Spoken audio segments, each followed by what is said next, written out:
Welcome to Coffee, Culture, and the Capital with Sophia and Greg. Hello, everyone, and welcome back. Greg, what are you drinking today for your coffee? Oh, decaf with Truvia and cream. Not very exciting. Not exciting. I'm having too much coffee, too much Truvia. It's supposed to be better for you, but, once you get 6 or 7 packets, I don't know. You need to do none of that. Plain black coffee is good, but mine is my usual, a dirty chai, but this time their pumpkin is out now, so it's a pumpkin dirty chai. Celebrate the pumpkin season. But anyways, we have some exciting events coming up. If you haven't heard yet, we have our 20th anniversary gala coming up to celebrate 20 years of standing and advocating for life, family, and liberty in California. And Greg, where are we having the gala? Is it up in Sacramento? No, it's not. We are going down to Southern California, down by the beach. Yes. Orange County, the OC, as some people call it. Yes, so we will be at the Hilton Costa Mesa, Orange County, and it is November 30th. We would love to see you all there. Not only are we celebrating 20 years of what we've been doing, but we're going to have some fun different things going on, as well as our keynote speaker is Riley Gaines, who has been advocating across the nation for the protection and rights of women as men are trying to identify as women and be in women's spaces, and all that craziness is going on. So go ahead and visit californiafamily.org so you can get more information. You can get your tickets, as well as we have a free event next week, an online webinar. And Greg, can you talk to us a little bit about that? Yeah, it's we are going to take people on a trip to the Capitol and teach people how to lobby, teach people how the system works. It's a basic course for those who think the Capitol is all complicated and how does it all work. Well, we will explain all.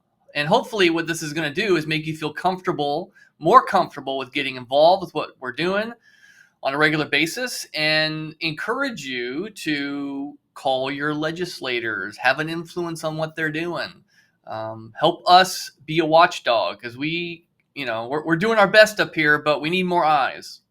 Exactly. So you can visit californiafamily.org/Capital101 to sign up. Or if you're on Instagram, go to our Instagram bio. There's the link to sign up there. And we will see you all on the webinar. It's next Thursday, October 19th. It starts at 7 p.m. You're going to hear from Greg on it. You're going to hear from one of our dear friends, Penny, who's a public policy analyst. You're even going to hear a special message from former state senator Melissa Melendez. So join on to hear all of that and a time for Q&A. But that's enough for the events that are coming up. Let's talk a little bit about what's been going on, Greg. Today's the 13th. So tomorrow's October 14th, and October 14th marks the last day that Newsom has to sign or veto bills. So why don't we go through some of the bills he has signed and vetoed since our last podcast? Yeah, let's go through some of these. We have some good news report and some bad news. So why don't we start out with a good news, right? One of the bills that the governor has vetoed and shot down is SB 58, legalizing psychedelics. Now, this is something that Senator Wiener out of San Francisco has been trying to do for years.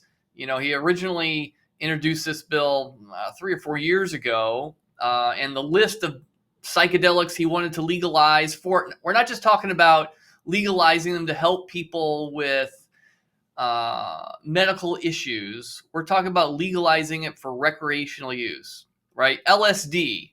Now, LSD has quite the reputation, especially from the 60s.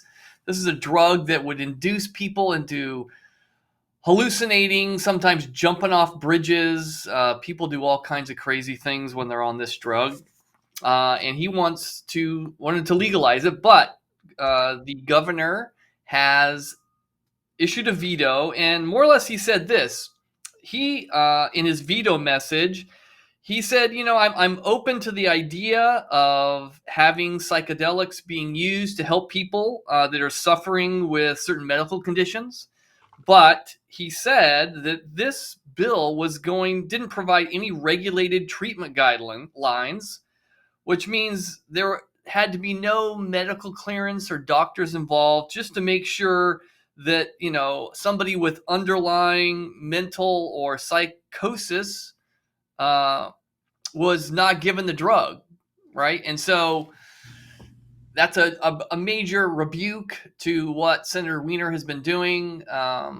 His last, he wants to eliminate the war on drugs, and he was starting with psychedelics. So we'll see what he does next year. He'll probably come back with some desire to just do it for medical reasons, but he's skipping the whole pharmaceutical system. And, so we'll see that bill back. Now, why don't we start with another bill that was bad news, right? We've been talking about this bill affecting school boards, the kind of curriculum that they could approve or disapprove. And so this bill was AB 1078. It was introduced because some school boards were pushing back against what the state was trying to do, and they didn't want to implement curriculum that had a lot of critical race theory in it. They were rejecting curriculum with Harvey Milk treated as a hero. Well, this bill was introduced, and now it's going to be illegal for a school board to get rid of any curriculum that is considered dealing with LGBT issues or any type of critical race theory. So it really is an attack on local control of what a school district can do. And so, and also the school districts, the superintendent of the state and the superintendent in a local county now has the oversight of an individual school district to make sure they have enough LGBTQ books.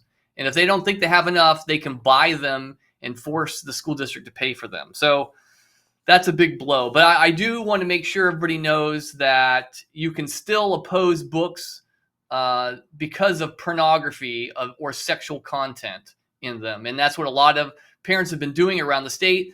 But what's happened is many of those books with the pornography in it are also LGBTQ books. And so that's where the battle is going to come down to. They're going to say, hey, you're trying to violate this new law. And we're going to say, no, we're against pornography no matter what kind of book it comes in. So why don't you take one of these bills? So we can go through some more, but I'll let you go for the next one. Yeah, so another one that was a horrible bill and unfortunately Governor Newsom signed was AB 230. We have been talking to you all about this bill on podcasts since who knows how many months ago. We've been letting you guys know about these bills. AB 230, what it does is it makes it so that there is free menstrual products in school bathrooms, 3rd grade and up. But the catch is that it's also in boys' restrooms. So there has to be free menstrual products in at least one boys' restroom at all of schools for 3rd grade and up. So that's already an issue as it is because men don't menstruate, boys don't menstruate, so they don't need those products in their restrooms. It's a waste of money. It's pushing a gender ideology on these children. But the thing is they also say, oh, okay, it's 3rd grade and up. Well, how do you control, like when you go to these elementary schools, there's not a bathroom that's just only 3rd through 5th graders are allowed to use. A lot of these schools, 1st graders are using the same bathroom as the 3rd grade boys.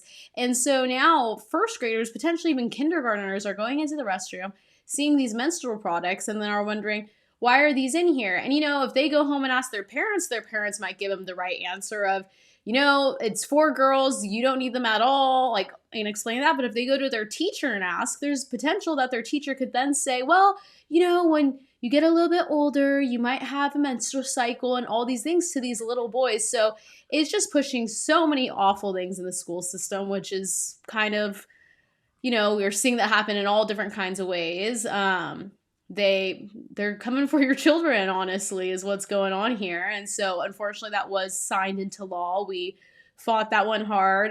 We think we're going to see a similar bill, but for We saw a similar bill earlier this year, SB 59, SB 59 by Nancy Skinner, but it was for not just schools, it was for all state owned buildings. That turned into a 2-year bill, so we'll be fighting that next year. But I think this one's even worse because it's in children's schools, and they figure if they can come for your children and get to them, then they don't need to worry about getting to you. Yeah. All right. Here's another one. AB 665. We call this the state sanctioned kidnapping bill. This is one of the worst bills that Governor Newsom signed this year. What it does is it enables a 12-year-old, any kid 12-year-olds and up, can now decide all on their own that they want to go to a residential center run by state money for any reason they want. There used to be a stipulation. There had to be an accusation of abuse, or the kid was in danger of harming themselves. So it was, to provide some place for a kid to go on a emergency basis. Now a kid can go for any reason he wants. So once your child turns 12, your school counselors, your school teachers can convince your child that you're a dangerous parent, and why don't you come to this shelter? And we assume this is going to be used to further erode parental rights, but and for a teacher who says, who's trying to transition your child secretly at school, and the child is worried that the parent isn't going to be on board, it wouldn't take much for a teacher to say, well, if you think your parent's not going to be for this transition you're going through, why don't you come to the LGBT, home that we got set up, and you'll have lots of support there, right? And the parent won't know where in the world the kid went.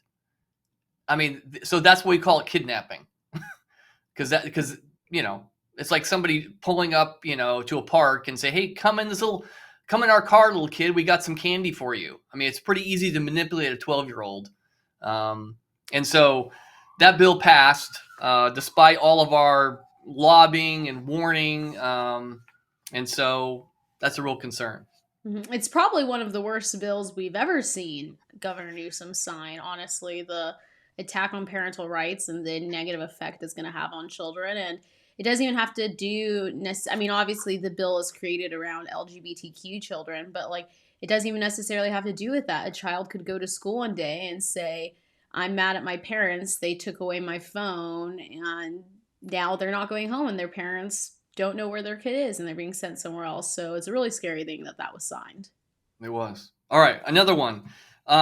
Hey, we had some good news. We were fighting a bill that was going to put free condoms into all your high schools, and free condoms into junior highs as well, free of charge, because the state doesn't quite know what to do that we have an sexually transmitted infection epidemic going on right now, right? All their efforts, they put together, 5-6 years ago, this Healthy Youth Act that was mandating comprehensive sex ed in all the schools, all the junior high and high schools. And that was why would we do that? Well, because kids, there's an epidemic out there and there's all these transmitted diseases and they just need more information, right? Well, as a result, more kids are having sex with more and more partners, right? And that's the breeding ground for sexually transmitted diseases. The more kids are having sex with the more and more partners, the disease spreads, right? And so they're trying more condoms. That's their answer. And so Governor Newsom vetoed it. We were sort of surprised, but he didn't actually say he was, particularly against the condoms. He just said it wasn't in the budget. So, in which I have a hard time understanding, but whatever reason he came up with, that's what he maybe So maybe he didn't think he could defend the condoms for junior hires, although he's going to have to defend tampons for third graders. That's going to cost a bunch of money too. So who knows what his thinking is, but that's what he decided. And in one last bill regarding parents, this is another bill that the governor vetoed that we were actually very surprised about. It was SB 596. SB 596. This is a bill to put a chilling, we called it it chilled speech. It stopped parents who were speaking out at school boards by saying that it was going to be criminal if you said anything that caused a teacher substantial emotional distress or made them seriously alarmed. Now, you would think, well, why should teachers, shouldn't teachers be protected from being seriously alarmed? Well, the problem is that those are vague terms, right? And how do you know if what you're saying is going to seriously alarm a teacher, right? Or a school board member? And so, what this really was is to keep parents from speaking up, right? They're speaking up, they're getting too emotional, and they need to stop, right? And so Governor Newsom, to his credit, said, that this bill was only going to put more gas on the fire, right? It was going to be perceived as stifling parents' voices, perceived, right? And then he said something that I found it warmed my heart. What it did, it said that we need instead respectful conversations and more protections for the constitutional rights of all people, especially for those whom we disagree. That's coming from the governor. So, okay, when the governor says something I agree with, I am going to cheer him on. So, exactly, that's what free speech is for, those voices whom we disagree. They should be able to stand up and speak their opinions in public. So, good for him. And so he vetoed that bill. So that was quite a slapdown. Were there any other bills we were going to talk about? Yeah, there was AB 576, and Governor Newsom, he also vetoed that bill. That was a bill we actually testified in opposition to twice in committee hearings. It was by Assemblymember Weber.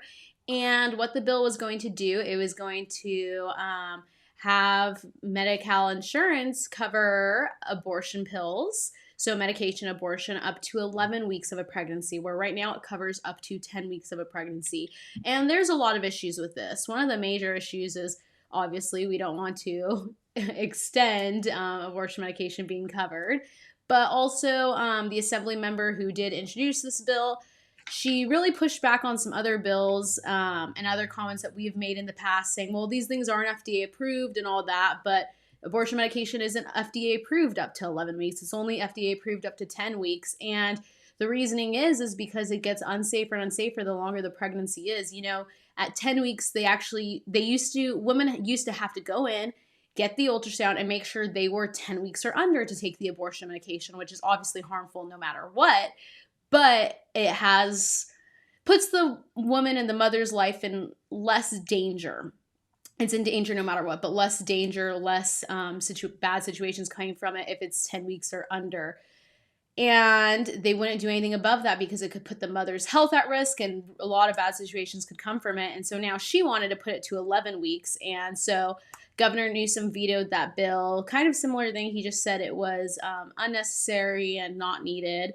So he obviously didn't veto it because he thinks abortion medication is wrong and not because of all the reasons we were against it, but we still celebrate the fact that it was vetoed. So Right. A win is a win. We'll take it. And that was all the bills I have. Greg, do you have any else left, or is that? No, we could spend all day talking about all the bills that went through. There was a lot of other, and so please go to our website. We're writing articles about these every week to get a complete update. We just highlighted the most egregious ones and the ones that are worth celebrating. So please go to our website, californiafamily.org, and we're writing about this stuff every week. So.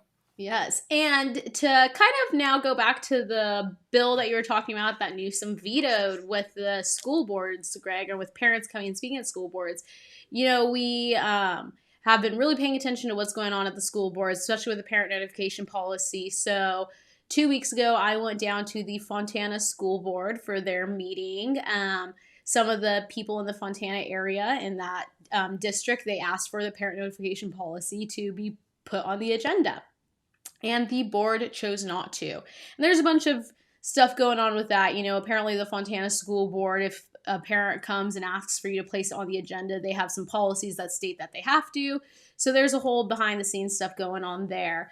But because they chose not to place it, I went down on behalf of CFC and spoke at the school board meeting. And so we'll show you guys that. But again, you'll see in the school board meeting when I'm speaking, I'm not crazy or anything like that. I'm just saying the truth. But, if Newsom didn't veto that bill and if some school board member was mad with what I had to say, then they could potentially use that bill against me. So thank God it was vetoed. In the beginning of the video, you'll see I kind of talk about this whole Latinx thing. So just a precursor to that, during the school board meeting, they were announcing that they were celebrating Hispanic Heritage Month. And when I was growing up, they always just called it Hispanic Heritage Month. It was never Hispanic/Latino Heritage Month. But now they're saying Hispanic/Latinx because they're trying to, first of all, erase how our language works in the Hispanic community. We say Latinos or Latinas. The whole language is gender-based when we talk about different things. So they're trying to erase that. Second of all, they're adding the X to say, oh, you can be whatever gender you want. And third of all, there's stats that show only 3% of Hispanics are okay with people using Latinx. And so it's really frustrating when people that aren't Hispanic are trying to change our language. So that's why that was touched on in the beginning, just to give the precursor. But we will check out the video. I am Sophia Laurie, and I am the Outreach Director at California Family Council. And first off, I am Latina. Earlier this meeting, you referred to my heritage, my culture, and me as Latinx. It is a lie to say this. We are Latinos and Latinas. My grandfather, who was born and came here from Mexico, is Latino. You cannot deny the truth. Second, it is a shame that the parent notification policy is not on this agenda. The policies of school districts should acknowledge and respect the fundamental importance of parents in the upbringing of their children. A student's right to privacy should not be considered superior to parental rights, and neither federal nor state laws prohibit parental notification. In fact, Supreme Court rulings such as Meyer v. Nebraska and Pierce v. Society of Sisters have consistently upheld the rights of parents in matters related to the upbringing and education of their children. We also know that parents' fundamental rights and liberty interests to oversee the care, custody, and control of their children is protected by the Due Process Clause of the 14th Amendment to the U.S. Constitution. These freedoms include the right to direct their child's activities, make decisions regarding their child's care, and control their child's education, health, and religion. You as a school board should strive to uphold these essential principles for the well-being of our children and the future of our great nation. And if you choose not to, you are at risk of being sued, and you will lose. Spreckles Union School District, located in Monterey County, reached a $100,000 settlement with a mother who alleged that her daughter was socially transitioned to a boy without her consent. Jessica Conan's 11-year-old daughter, Alicia, was convinced by 2 teachers at her school that she was experiencing feelings of distress because she has not yet discovered her real gender. Then the school permitted her to utilize the boys' restrooms, referred to her using male pronouns, and facilitated a social transition. Conan initiated legal action against the district for socially transitioning her daughter at school without her consent or approval, and she won. Thank you. There you go. Good job. Thank you. And, Thank you.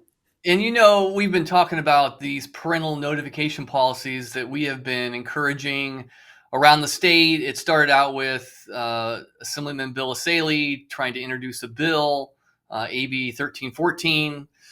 And the law was simply this, that if a kid is publicly asking to be referred by the teacher and everybody else as a different name and pronoun, he wants to use a different bathroom or a different sports team from their sex, then they have to tell the parent, right? And so it was a simple policy that the state government up here in the legislature refused to even have a hearing on. And so since then, we've, with a big coalition of various parental rights groups, have encouraged local school districts to implement this policy.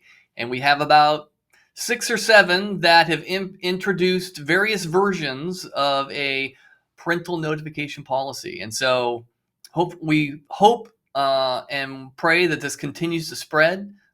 We do have the Attorney General suing Chino Valley.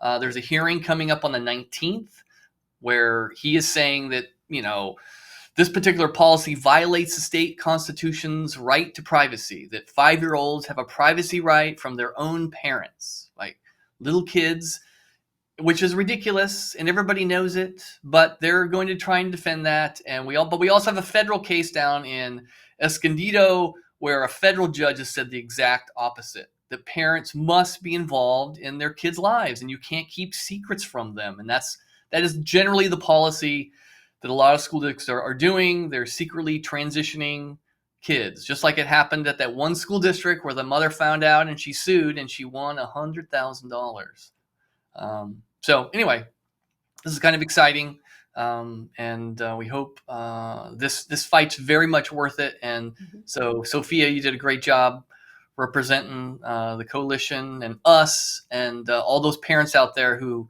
want to be involved in their kids' lives. Well, thank you. And it's like you said, this is a fight worth having. It's a fight that I believe will win because truth will prevail. So we need to just keep pushing through and not let the Attorney General try to scare us or try to scare school board members from taking up this policy. And with that, there's some other stuff that kind of went out at schools this week, Greg, in the LA County or the LA Unified School District at elementary schools, wasn't there? It just seems it never ends. So this week is coming out week. So all week in the Los Angeles elementary schools, particularly, they had a coming out week where LGBT lessons were handed out to kids. Kids learned all about sexual orientation and gender identity and expression. They learned all the gender vocab words. They learned about pronouns. And we wrote a story about this and kind of gave all of the details. We got a hold of the curriculum. We pointed folks to the website that the school district has put out to explain all the indoctrinating information they're giving out to kids. And so it's parents need to be aware of this. And what we were encouraging parents to do during this week is pull your kids out, right? This is harmful stuff to have your kids to endure through. It's going to put every kid into a quandary, like always trying to assess what gender they are, right? Instead of being confident in their gender and sex that their biology tells them they are. Well, this is happening in elementary schools, in kindergarten through 5th grade. And I just don't understand how we got to a point in society where the most important thing about someone is their sexuality. Why is it that these children are going to school as 5-year-olds, 6-year-olds, 7-year-olds and being told it is coming out week, come decide what your sexuality is, what your sexual preference is, all these different things? That just, no matter where you stand on this issue, you should be against that because, are you kidding me? Why are they not being told the most important thing about them is how they treat others and who they are and what about their inside and their personality and all these things? And I mean, we should be teaching them that they get to be dentists one day or doctors or astronauts. What happened to that? Why is it now, hey, you as a 5-year-old, what is your sexuality preference? Who would you like to sleep with? What gender would you like to be with? Like, how have we gotten this lost in society? And we're already seeing the negative effects play out from this, but we're going to continue to see it because especially these young girls, like my heart breaks for these little girls that are being told the most important thing about them is their sexuality and their sexual preference and who their partner is and all that. And no, it's go to school and learn how to read and learn how to write and learn about history and learn about science. And in 3rd grade, say that you want to be a scientist, and then 5th grade, you want to be a dentist, and all, like, that's what school is about. And it's gone. I'll get off my little monologue now, but it's just gone completely sideways, and it breaks my heart for the innocence of these children, let alone the fact that we have the stats that show the younger ages that these children are introduced to this pornographic information, sexual information, all of that. It sends girls into eating disorders. It sends girls into relationship issues. It sends guys down pornography addictions. We literally have the statistics to show how horrible it is to be introducing this information to children at such a young age. There's a reason that you can't go see a rated R movie with sexually explicit materials at 6 years old. And yet we're going to talk to them about it at schools. Okay, I'm off my little model. All right, parents, we keep warning parents about this, and you're thinking, it's not in my school. It's not in my school. You're responsible for your own children. I mean, they're yours. God gave them to you to protect, to raise, to train. And if you're going to give a public school the authority to teach them, there comes a limit, right? When they start teaching them things that are going to do them harm, you got to make a change. And I know it's hard for parents, especially parents who, can't afford private school, or homeschooling just seems like an unbelievable, barrier. But, these are your kids, and they only get one childhood. And so make sure you know what your schools are doing. Call them up, right? Talk to your teacher. And if they are teaching this stuff, ask for the kids to be removed. Keep them home, right? And if they won't listen to you, you got to make a decision about what you're going to do. Yes. You just can't, the status quo can't keep going. No. So. And we could sit here for hours and hours and telling you guys about all the awful things that are going on at schools right now. There's some good things, but I'm just saying there's that many crazy things going on in this upside down world. But as you guys are all familiar with, there has been a lot going on in the news with Israel. And the other day, the California Family Council President, Jonathan Keller, he was on a webinar with Family Policy Alliance, Pastor Greg Laurie from California, Florida Governor Ron DeSantis, where it was a prayer call and a prayer webinar. So CFC was a part of that and got to spend time in prayer for Israel. But we just really want, there's a lot of information going on out there. So we want to just kind of talk to you guys a little bit about what has been said from our California legislators. So here on the screen, you guys can see the California Legislative Jewish Caucus, who the co-chairs are Senator Scott Wiener and Assemblymember Jesse Gabriel, and then Senator Josh Becker is the vice chair. And so you guys can see that they put out a statement in regards to all this where they said, "We are heartbroken and horrified by the devastating terrorist attacks against Israel. We have visited the Israeli communities that have been ravaged by indiscriminate killings and kidnappings, and many of us have friends and family in Israel who are huddled in bomb shelters with their children amid ongoing rocket attacks. Nothing can justify this brutal and grotesque violence. Israel has the right and responsibility to defend its civilians, and we are grateful to the many American leaders, including President Biden, Vice President Harris, Senators Alex Padilla and LaFonza Butler, and members of Congress from California who have spoken out clearly and unequivocally in support of Israel at this difficult moment. We are praying for the safe return of hostages, for healing and comfort for the thousands who have been wounded or have lost loved ones, and for the peace and security. We stand with Israel." Yeah, that's encouraging that folks that, I know Senator Wiener, we rail on him a bunch, but on this issue, he's Jewish himself, and he is standing up against what the Hamas has done. Even though, some in his party, the far left in his party, are in support of Hamas, amazingly, or they simply say, well, this is no different than what Israel does, which just seems preposterous on its face. Mm-hmm. Thinking about the horrific thing that happened in Israel when the Hamas, flew in with their guns on, these gliders, and it was horrific. So, it's just interesting to see the response here.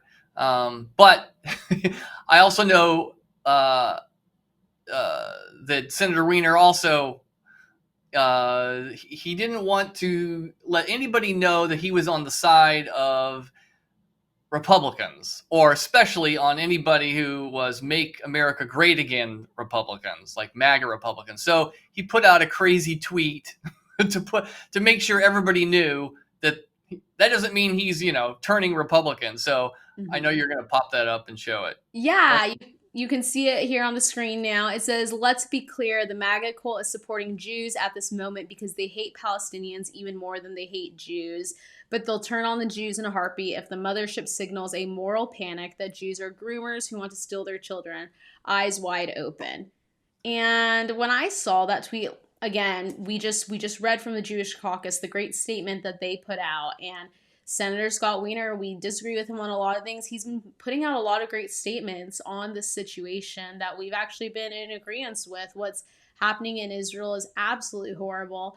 And this tweet was very difficult to see come from him, to watch him turn what's going on into using it to advance his political agenda. It's just absolutely heartbreaking.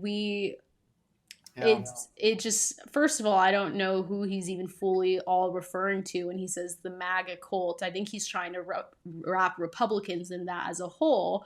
But Republicans, we're not, if you're a Republican, it's clear that you're not standing against this because you hate Palestinians more than you hate the Jews. It's because you're able to see that this is a horrible thing and no one should support the raping and killing of women and children and men.